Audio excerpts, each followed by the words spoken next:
আমার নেত্রীর জন্য একটা বেশি অপমান আমি সহ্য করতে পারবো। প্রকাশ্যে শেখ হাসিনার জন্মদিন উপলক্ষে কেক কাটতে গিয়ে আক্রমণের শিকার হন তরুণী। তো চলুন জেনে নিই আসলে ঘটনাটি কি ঘটেছে।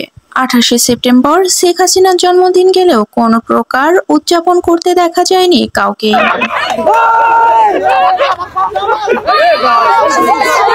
প্রকাশ্যে কেউ কেউ কেক কাটার চেষ্টা করলেও পুলিশের বাধা দেওয়ার কারণে ভণ্ড হয়েছে তা। 28শে সেপ্টেম্বর সাবেক প্রধানমন্ত্রী শেখ হাসিনার জন্মদিন উপলক্ষে রাস্তার মাঝে একটি কেক নিয়ে হাজির হন এই তরুণী। সাবেক প্রধানমন্ত্রী শেখ হাসিনার জন্মদিন উপলক্ষে কেক কাটার এই ব্যাপারটি প্রথম দিকে ঠিকঠাক চললেও পরে দেখা যায় বিপত্তি।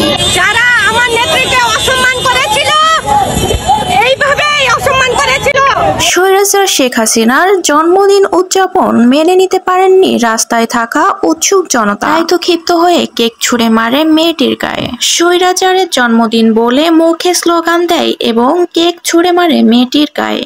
এভাবে কেক ছুঁড়ে মারার অপমান নিতে পারেননি মেয়েটি, তাই তো ক্ষিপ্ত হয়ে বারবার বলেন,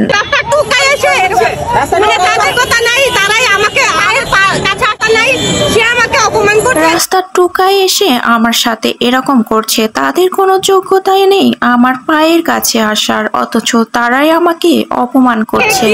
আমার নেত্রীর ধারে কাছে যাওয়ার যার যোগ্যতা ছিল না, তারা আমার নেত্রীর সাথে অপমান করেছে। সাবেক প্রধানমন্ত্রী শেখ হাসিনার জন্মদিন উপলক্ষে কেক কাটা এই তরুণীকে আরো বলতে শোনা যায়, আমার নেত্রীর জন্য আমি আরো অনেক অপমান সহ্য করতে পারি, এই অপমান তার জন্য কিছুই না।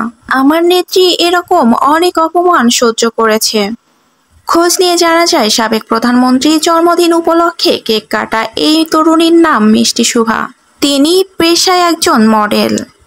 তো ভিউয়ার্স, সাবেক প্রধানমন্ত্রী শেখ হাসিনার জন্মদিন উপলক্ষে কেক কাটা এবং কেক কাটার অপরাধে এই তরুণীর উপর হওয়া আক্রমণকে আপনি কিভাবে দেখছেন তা অবশ্যই কমেন্টে জানাতে ভুলবেন না।